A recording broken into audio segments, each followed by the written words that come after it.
नमस्कार ख्रीष्ट प्रेम समस्त को प्रेज द लॉर्ड जनाए आज नुआ एक्सप्लेनर आपण समस्त को पुणी थे स्वागत जनाऊँगी। आज आम बहुत इंटरेस्टिंग आउ रोमांचक पुस्तक जहाँकि बुक ऑफ नंबर्स गणना पुस्तक भाव में जना जाए से पुस्तक उपरे किछि विषय को नहीं आलोचना करबा जार रहस्य एवं तथ्य को आम माने आज एपिसोड रे शिखिबा को जाउछु।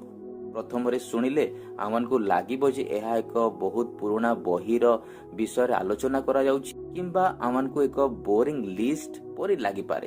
हेले सत्य कहिबा को गले एहा एक रोमांचक रोड ट्रिप रो कहानी भଳି अटे जेउथिरे संपूर्ण सब किछि भूल दिगरे चली जाइथिला। एही ऐतिहासिक घटना आमन को देखाए जे मनुष्यर दुर्बलता भय और ईश्वरंकर असीम शक्ति भितरे केमिति संघर्ष चलीथिला। तेबे आसंतु आरंभ करिबा आजिर पुस्तक विषय कोन आमनको शिखिबा को मिलुछि। आमर आजिर एही मुख्य शिक्षा उपरे आमे 5 भागर विभक्ति उपरे देखिबा जाकी प्रथम भाग हैला मरुभूमि भीतर को यात्रा, तापरे सीनियर पर्वत निकटरे प्रस्तुति, मरुभूमि रे सेही भयंकर विद्रोह, प्रतिज्ञात देश आड़कू आगेइबा आउ शेषरे किछि खास प्रतीक एवं शिक्षा उपरे आलोचना करिबा। तेबे चलंतु आमे आजिर एही प्रथम अध्याय ऊपर को जाई आलोचना करिबा। इनटू द वाइल्डरनेस बा मरुभूमि मध्यरे हिब्रू भाषा रे एहाकू बेमिद बार बोली कहा जाए, जहार सीधा सड़क अर्थ हेउछि मरुभूमि रे। ही नामटी ही पूरा कहानी रो फीलिंग्स दे दिए। एही मरुभूमि केवल गोटे जागा नथिला बरंच एहा थिला इस्राएल मानकर एक निगूढ़ विश्वास आउ धैर्यर गोटे बहुत बड़ टेस्टिंग ग्राउंड। एबे भाबंतु तो 40 वर्ष, केवल 40 वर्ष, ए नंबरटा सुनिले टिके आश्चर्य लागे ना। इजिप्ट रु बाहरी कानान को गले केवल मात्र किछि सप्ताह लागि थांता। एहा बहुत खूब दिनर रास्ता अटे, किंतु जानी छंती कोन हैला केवल मनुष्यर अविश्वास एवं सबुबले संदेह करिवार अभ्यास जोगु ई छोट यात्रा को सरिबा पाए पूरा 40 वर्ष लागि गला। मात्र गोटे पीढ़ी निजर भय एवं अभियोग पाई एही मरुभूमिर चारि पाखरे घुरी बुलुथिले। टिके चिंता करी देखंतु केते बड़ ट्रेजेडी एटा। एबे जदि आमे एहार बेसिक बैकग्राउंड उपरे नजर पकाइबा तेबे ख्रीष्टपूर्व 1446 रु 1406 भितरे मूसांक द्वारा लेखा जाइथिबा एही बहिटी पुरातन नियम बा ओल्ड टेस्टामेंट रो चतुर्थ पुस्तक अटे। आ गोटे मजादार कथा हला इंग्राजी रे एहा को जो नंबर्स बोली जणा जाय बा कुहा जाय ईश्वरंकर सफलता और मनुष्यर विफलता उपरे गोटे स्पष्ट रेकर्ड रखिबा। तार कारण हेउछि एही पुस्तक रे बहुत दुईटी बड़ सेंसेस बा जनगणना विषय लेखा जाय अछि। मूसा एहाकू लेखिबार मेन उद्देश्य थिला कहानी रो पूरा फ्लो को बुझिबा पाई घटनाक्रमर एही समस्त विषय को आमे तीनोटी पर्याय रे बा तीनोटी भाव रे देखि परिबा। प्रथमटा हैला सीनय पर्वत पाखरे सेमानकर एक लंबा प्रस्तुति। द्वितीय फेजटा हैला सेही अशांत मरुभूमि रे वर्ष वर्ष धरी लागि रहितबा विद्रोह आ लास्ट रे मोयाब ठारे नुआ पीढ़ीर परिवर्तन तार एवं आसुथुवा विषयर प्रस्तुति। एही लोकेशन जेमती बदलिछि ना प्रकृत रे सेमानकर वास्तविक माइंडसेट एवं स्पिरिचुअल कंडीशन मध्य सेपरि बदलुथिला। पढ़िबा आमे द्वितीय सेक्शन आड़कू प्रिपरेशन एट माउंट सिनाय बा सिनाय पर्वत निकटरे प्रस्तुति। एहा आमको बहिर प्रथम अध्याय ठारू 10म अध्याय पर्यंत देखिबाकू मिले। ताहा देखिले निश्चित भावरे आश्चर्य लागे। माने भाबंतु 20 लाख रु अधिक लोक को कंट्रोल करिबा एक मरुभूमि स्थान रे एहा कोन साधारण विषय अटे केबे मध्य नुहे। सेति पई प्रथम रे जनगणना करा गला, तापरे प्रत्येक गोत्र बा ट्राइब कोठी रहिबे ता फिक्स करा गला। एथिरु पूरा जना पड़े जे ईश्वर को श्रृंखला बहुत पसंद आ से ताहा करंती।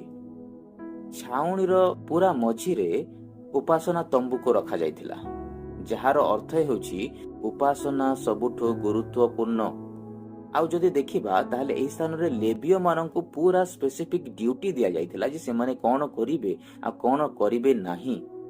ସବୁକିଛି ଯେପରି ଏକ ମାଷ୍ଟର ପ୍ଲାନ ଭାବରେ ଚାଲିଥିଲା ଏହା ଆମେ ଏହି ସ୍ଥାନରେ ଦେଖିବାକୁ ପାଉଛୁ। ହେଲେ କାହାଣୀରେ ଅସଲ ଟ୍ୱିଷ୍ଟ ଆସେ ଏହି ତୃତୀୟ ଭାଗରେ, ମରୁଭୂମିରେ ବିଦ୍ରୋହ। କ'ଣ ତାହାର ରହସ୍ୟ ଆସୁ ଦେଖିବା। ଅଧ୍ୟାୟ 11ରୁ 20 ଯାଏଁ ସତ କହୁଛି ଏହି ଅଂଶଟା କୌଣସି ସସ୍ପେନ୍ସ ଥ୍ରିଲର ଠାରୁ କମ୍ ନୁହେଁ, ଯାହାକି ଏକ ଭୟାନକ ଭାବରେ ଆମମାନଙ୍କୁ ଶିକ୍ଷା ଦେଇଥାଏ। ଏଇଠି ଆମେ ଦେଖିବାକୁ ପାଉଛୁ ଯେ ଗୋଟିଏ ପରେ ଗୋଟିଏ ପ୍ରୋବ୍ଲେମ୍ସ କେମିତି ବଢି ଚାଲିଛି ଆଉ ସେ ସମସ୍ତ ବିଷୟରେ ସମସ୍ତେ ବ୍ୟତିବ୍ୟସ୍ତ ଏବଂ ଚିନ୍ତିତ ଅଛନ୍ତି। ମୂଳଭୂମିର ସେହି ଟପ୍ ଲାଇଫଟା ଲୋକମାନଙ୍କର ମୁଣ୍ଡ ଖରାପ କରିଦେଇଥିଲା ଯେ ସେମାନେ କୌଣସି ବିଷୟ ଉପରେ ଆଲୋଚନା ବା କୌଣସି ବିଷୟ ଉପରେ ସେମାନେ ଚିନ୍ତିତ ହୋଇପାରୁନଥିଲେ ଯେ କ'ଣ କରିବାର ଅଛି କ'ଣ କରିବାର ନାହିଁ। ଏହା ତାଙ୍କର ଚିନ୍ତାର ବାହାରେ ଥିଲା।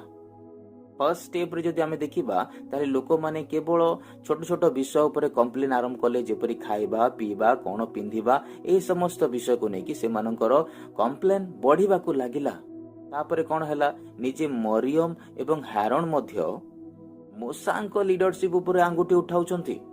ଏହି ଷ୍ଟାର୍ଟିଂ ଫେଜ୍ରେ ସବୁକିଛି କେତେ ସୁନ୍ଦର ଭାବରେ ଅର୍ଗାନାଇଜ କରାଯାଇଥିଲା ଆଉ ଶେଷରେ ସ୍ଥିତି ଏତେ ଆଉଟ ଅଫ୍ କଣ୍ଟ୍ରୋଲ ହେଲା ଯେ କୋରହ ନେତୃତ୍ୱରେ ଗୋଟିଏ ବହୁତ ବଡ଼ ବିଦ୍ରୋହ ମୁଣ୍ଡ ଟେକିଲା।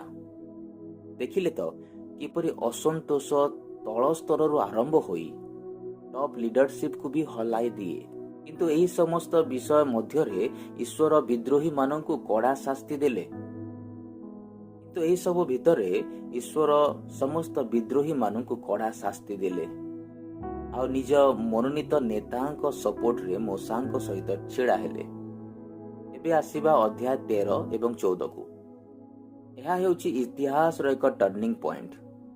କାହିଁକି ନା ନୂଆ ଦେଶ ବିଷୟରେ ଯେଉଁ 12 ଜଣ ସ୍ପାଏ ଖବର ଆଣିବାକୁ ବା ଗୁପ୍ତଚର ଯାଇଥିଲେ, ସେଥିର 10 ଜଣ ଆସି ଖାଲି ଡରାଇବା କଥା କହିଲେ। ମାନେ ଶତ୍ରୁ ବହୁତ ବଡ଼, ଆମେ ତାଙ୍କ ଆଗରେ ପୋକଜୋକ ପରି, ଏମିତି ସବୁ। ବାସ୍ ଏଇ ଗୋଟିଏ ରାତିର ଭୟ ଓ ନେଗେଟିଭିଟି ପୁରା ଗୋଟିଏ ଜେନେରେସନର ଭାଗ୍ୟ ବଦଳାଇ ଦେଲା। କିନ୍ତୁ ଅନ୍ୟପଟେ ଆମେ ଯଦି ଦେଖିବା ଜିହୋସିଆ ଏବଂ କାଲେବ, ସେମାନେ ପ୍ରମାଣ କରିଦେଲେ ଯେ ବିପଦ ଯେତେ ବଡ଼ ହଉନା କାହିଁକି ଈଶ୍ୱରଙ୍କ ଉପରେ ଦୃଢ଼ ବିଶ୍ୱାସ ଥିଲେ ସଫଳତା ପକ୍କା। ଦୁଇଟି ଅନ୍ୟ ମାଇଣ୍ଡସେଟ୍, କିନ୍ତୁ ତାର ରିଜଲ୍ଟ ଆକାଶ ଏବଂ ପାତାଳର ପରି। ଗଣନା ପୁସ୍ତକର ଏକ ପଞ୍ଚ ଲାଇନ୍ ଅଛି ଯାହା ଏକଦମ ହିଟ୍ କରେ କି ଭାବନ୍ତୁ, ଏହା ଏକ ୱାର୍ଣ୍ଣିଂ ନୁହେଁ, ଏହା ହେଉଛି ପରମ ସତ୍ୟ। ସେହି ବିଦ୍ରୋହୀ ଲୋକମାନେ ନିଜର କ୍ରମାଗତ ଭୁଲ ଓ ଅବିଶ୍ୱାସ ପାଇଁ କେବେ ବି ସେହି ପ୍ରତିଜ୍ଞାତ ଦେଶର ମାଟି ମାଡ଼ି ପାରିଲେ ନାହିଁ। ମାନେ କର୍ମର ଫଳ କୁଆଡ଼େ ବି ଯିବ ନାହିଁ, ତାହା ବୁଲି ବୁଲି ନିଜ ପାଖକୁ ଫେରି ଆସିବ ଆଉ ଈଶ୍ୱରଙ୍କର ବିଚାର ବ୍ୟବସ୍ଥାରୁ ଖସିଯିବା ଅସମ୍ଭବ ଅଟେ। ଆଉ ଏଇଠି ଗୋଟିଏ ବହୁତ ଦୁଃଖଦ କଥା ମଧ୍ୟ ଅଛି। ବଡ଼ ଲିଡର ମାନେ ମଧ୍ୟ ଯେ ତାଙ୍କର କର୍ମ ପାଇଁ ଦାୟୀ। ନିଶ୍ଚିତ ଜାଣ, ତୁମମାନଙ୍କର ପାପ ତୁମମାନଙ୍କୁ ନିଶ୍ଚିତ ଧରିବ। ତାହା ଏଠୁ ଜଣାପଡ଼େ। ମୂଷା ଯେ ଏତେ ବର୍ଷ ଧରି ଲୋକମାନଙ୍କର ଅଭିଯୋଗ ଶୁଣି ଫ୍ରଷ୍ଟ୍ରେଟେଡ୍ ହୋଇଯାଇଥିଲେ, ଥରେ ନିଜର କଣ୍ଟ୍ରୋଲ ସେ ହରାଇ ବସିଲେ। ତାଙ୍କୁ ଈଶ୍ୱର କହିଥିଲେ ଯେ କେବଳ ପଥର ସହିତ କଥା ହୋଇ ତାହାଠାରୁ ପାଣି ନିର୍ଗତ କରିବା ନିମନ୍ତେ। ହେଲେ ମୂଷା ଏତେ ରାଗି ଯାଇଥିଲେ ଯେ ପଥରକୁ ସେ ବାଡ଼େଇ ଦେଲେ। ବାସ୍ ଏହି ଗୋଟିଏ ଛୋଟ ଭୁଲ, ଏହି ଗୋଟିଏ ମୁହୂର୍ତ୍ତ ଅବଜ୍ଞାର କାରଣରୁ ଯେ ମୂଷାଙ୍କୁ ମଧ୍ୟ ସେହି ସ୍ୱପ୍ନର ଦେଶକୁ ପଶିବାକୁ ମନା କରି ଦିଆଗଲା। ଏବେ ଚାଲନ୍ତୁ ଚତୁର୍ଥ ଭାଗକୁ ଦେଖିବା। ମୁଭିଂ ଟୁୱାର୍ଡସ୍ ଦ ପ୍ରମିସ୍, ଅଧ୍ୟାୟ 21ରୁ 36 ପର୍ଯ୍ୟନ୍ତ, ଯେଉଁଠି ଲମ୍ବା ଅପେକ୍ଷାର ଅନ୍ତ ହେଉଛି ଆଉ ଗୋଟିଏ ନୂଆ ପିଢ଼ିର କାହାଣୀ ଆରମ୍ଭ ହେଉଛି। ଏହି ସେକ୍ସନଟା ବହୁତ ପଜିଟିଭ ଲାଗିଥାଏ। ପୁରୁଣା ପିଢ଼ିର ଲୋକମାନେ ଆଉ ନାହାନ୍ତି, ତେଣୁ ଏଠାରେ ନୂଆ ପିଢ଼ିର ଦ୍ୱିତୀୟ ଜନଗଣନା ଦେଖିବାକୁ ମିଳୁଛି। ମାନେ ଏହା ହେଉଛି ଗୋଟେ ଫ୍ରେଶ ଷ୍ଟାର୍ଟ।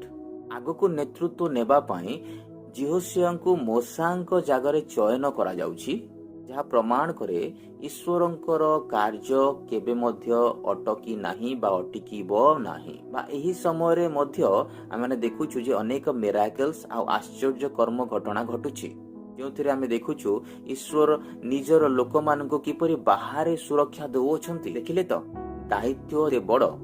ଆଚ୍ଛା, ସବୁଠୁ ଇଣ୍ଟରେଷ୍ଟିଂ କଥା କ'ଣ ଜାଣିଛନ୍ତି? ବାହାର ଶତ୍ରୁ ରାଜା ଇସ୍ରାଏଲକୁ ଅଭିଶାପ ଦେବା ପାଇଁ ବେଲିୟମ ନାମକ ଜଣେ ଭଡାଟିଆ ଭବିଷ୍ୟତ ବକ୍ତାଙ୍କୁ ଡାକିଥିଲେ। କିନ୍ତୁ ଈଶ୍ୱରଙ୍କର ଆଶ୍ଚର୍ଯ୍ୟ ମହିମାର କାର୍ଯ୍ୟ ଦେଖନ୍ତୁ, ସେହି ଲୋକଟି ଅଭିଶାପ ଦେବା ବଦଳରେ ଓଲଟା ଆଶୀର୍ବାଦ କରିବାକୁ ବାଧ୍ୟ ହୋଇଗଲା। ଆଉ ତାହାଙ୍କର ହିଁ ପାଟିରୁ ବାହାରିଲା ଏକ ବିରାଟ ଭବିଷ୍ୟତବାଣୀ, ଯାକୁବ ଠାରୁ ଗୋଟିଏ ତାରା ଉଦୟ ହେବ। ଏହା କୌଣସି ନର୍ମାଲ ଲାଇନ ନଥିଲା, ଏହା ଥିଲା ଯୀଶୁଖ୍ରୀଷ୍ଟଙ୍କର ଆସିବାର ଆଗାମୀ ସମୟର ଏକ ମସିହ ଭବିଷ୍ୟତବାଣୀ। ଏଥିରେ ଗୋଟିଏ କଥା ପୁରା ସ୍ପଷ୍ଟ, ଈଶ୍ୱର ନିଜର ବିରୋଧୀ ମାନଙ୍କୁ ମଧ୍ୟ ତାଙ୍କର ମହିମା ପାଇଁ ବ୍ୟବହାର କରିପାରନ୍ତି। କିଏ ଭାବିଥିଲା ଏମିତି ହେବ ବୋଲି? ଏବେ ଆମେ ପହଞ୍ଚିଗଲେ ଆମର ଫାଇନାଲ ଷ୍ଟପରେ, ପଞ୍ଚମ ଭାଗ, ସିମ୍ବଲ୍ସ ଏଣ୍ଡ ଫାଇନାଲ ଲେସନ ବା ପ୍ରତୀକ ଏବଂ ଅନ୍ତିମ ଶିକ୍ଷା। ଦେଖିବା ଏହି ପ୍ରାଚୀନ ଘଟଣା ଗୁଡ଼ିକ ଠାରୁ ଆମକୁ କଣ ଶିକ୍ଷା ମିଳୁଅଛି। ଯଦି ଆମେ ଓଲ୍ଡ ଟେଷ୍ଟାମେଣ୍ଟ ବା ଏହି ପୁରାତନ ନିୟମର କିଛି ଘଟଣାକୁ ଡିପଲି ଗଭୀରତାରେ ଯାଇକି ଯଦି ଆମେ ଦେଖିବା, ତେବେ ଜାଣିପାରିବା ସେଗୁଡ଼ିକ କିପରି ଭାବରେ ଖ୍ରୀଷ୍ଟଙ୍କ ସହିତ ଲିଙ୍କ ହୋଇଛି। ଯଦି ବା ଅନେକ ବିଷୟ ଆମେ ପୁରାତନ ନିୟମରେ ଦେଖୁ, କିନ୍ତୁ ଖ୍ରୀଷ୍ଟଙ୍କ ସହିତ ଲିଙ୍କ ହେବା ବିଷୟ ଆମେ ବୁଝିବା ଅତି ଆବଶ୍ୟକ ବିଷୟ ଅଟେ। ଗୋଟିଏ ଉଦାହରଣ ନେବା, ମରୁଭୂମିରେ ଯେତେବେଳେ ବିଷାକ୍ତ ସାପ ଗୁଡ଼ିକ କାମୁଡ଼ିଲେ ଲୋକଙ୍କୁ ବଞ୍ଚିବା ପାଇଁ ଗୋଟିଏ ଉଚ୍ଚ ପିତ୍ତଳର ସର୍ପ ଆଡ଼କୁ ଚାହିଁବାକୁ ପଡୁଥିଲା। ଏଇଟା ଡାଇରେକ୍ଟଲି ଖ୍ରୀଷ୍ଟଙ୍କର କ୍ରୁଶ ଉପରେ ଚାହିଁବାର ଏକ ଟାଇପୋଲୋଜିକାଲ ସିମ୍ବଲ ବୋଲି ଜଣାଯାଏ। ସେହିପରି ମରୁଭୂମିର ସେହି ପଥର ଯେଉଁଥିରେ ପାଣି ବାହାରିଥିଲା, କିମ୍ବା ରାତି ଦିନ ରାସ୍ତା ଦେଖାଉଥିବା ସେହି ମେଘ ଏବଂ ନିଆଁର ସ୍ତମ୍ଭ, ଏପରି ସମସ୍ତ ବିଷୟ ଖ୍ରୀଷ୍ଟଙ୍କର ଏକ ଏକ ଗାଇଡେନ୍ସ ବା ଉପସ୍ଥିତିର ଏକ ଚିହ୍ନ ଅଟେ। ତେବେ ଏହି ଲମ୍ବା ଯାତ୍ରାରୁ ଆମେ ଶିଖିଲେ କଣ? ମୁଖ୍ୟତଃ ଚାରୋଟି କଥା। ଈଶ୍ୱର ବିଦ୍ରୋହକୁ କେବେ ସହ୍ୟ କରନ୍ତି ନାହିଁ, ତାହାର ପରିଣାମ ଭୋଗିବାକୁ ହିଁ ପଡେ। ଦ୍ୱିତୀୟ, କୌଣସି ବି ଆଧ୍ୟାତ୍ମିକ ଯାତ୍ରାରେ ବିଶ୍ୱାସ ହେଉଛି ସବୁଠାରୁ ଇମ୍ପୋର୍ଟାଣ୍ଟ ଜିନିଷ। ବିଶ୍ୱାସ ଯଦି ନାହିଁ ତାହେଲେ କିଛି ନାହିଁ। ତୃତୀୟ, ମଣିଷ ଯେତେ ବି ଭୁଲ କରୁନା କାହିଁକି, ଈଶ୍ୱର ତାଙ୍କର ପ୍ରତିଶ୍ରୁତି କେବେ ଭାଙ୍ଗନ୍ତି ନାହିଁ। ଆଉ ଚତୁର୍ଥ, ସଠିକ ଗାଇଡେନ୍ସ ପାଇଁ ଗୋଟିଏ ଭଲ ନେତୃତ୍ୱ ନେବା ବ୍ୟକ୍ତି ନିହାତି ଆବଶ୍ୟକ ଅଟେ। ଏଇ ଯୋଉ ମରୁଭୂମିର କଷ୍ଟ ଥିଲା ନା, ସେଇଟା କେବଳ ଗୋଟିଏ ପନିଶମେଣ୍ଟ ନଥିଲା, ବରଂ ଏହା ଥିଲା ସେମାନଙ୍କୁ ଭିତରୁ ମଜବୁତ କରିବା ପାଇଁ ଗୋଟିଏ କଠୋର ଟ୍ରେନିଂ କ୍ୟାମ୍ପ ବୋଲି ଆମେ କହିପାରିବା। ଆଉ ଶେଷରେ ଏହି ଗୋଟିଏ ଲାଇନକୁ ମନେ ରଖିବା ନିହାତି ଦରକାର, ଅବିଶ୍ୱାସ ଇସ୍ରାଏଲର ଭାଗ୍ୟକୁ କେବଳ ବିଳମ୍ବ କଲା, କିନ୍ତୁ ବିଶ୍ୱାସ ସେହି ସମସ୍ତ ବିଷୟରେ ବିଜୟ ଆଣିଦେଲା। ଏହି ପୁରା ଏକ୍ସପ୍ଲେନର ଆମମାନଙ୍କୁ ଦେଖାଏ, ଏହି ପୁରା ବିଷୟ ଯାହା ଆମେ ଦେଖୁଅଛୁ ଶୁଣୁଅଛୁ, ଯେତେବେଳେ ଏହା ଆମକୁ ଏହା ଶିକ୍ଷା ଦିଏ ଈଶ୍ୱର କେତେ ଶକ୍ତିଶାଳୀ ଅଟନ୍ତି। ଦେଖନ୍ତୁ, ପ୍ରତ୍ୟେକ ମଣିଷ ବା ସମାଜ କେବେ ନା କେବେ ଏପରି ଏକ ମରୁଭୂମିର ସାମ୍ନା ନିଶ୍ଚୟ କରନ୍ତି, ଯେଉଁଠି ଆମର ବିଶ୍ୱାସର ପରୀକ୍ଷା ହୁଏ। ତେବେ ଆଜିର ଏହି ସଂକ୍ଷିପ୍ତରେ ମୁଁ ଆପଣଙ୍କ ପାଇଁ ଏକ ପ୍ରଶ୍ନ ଛାଡ଼ି ଯାଉଅଛି। ଯେତେବେଳେ ଆମ ଜୀବନରେ ଏପରି ଟଫ୍ ଟାଇମ୍ ଆସିଥାଏ, ଆମେ କଣ ଖାଲି ଅଭିଯୋଗ କରି ଆପଣା ସୁଯୋଗକୁ ହରାଉଛୁ, ନା ବିଶ୍ୱାସର ସହ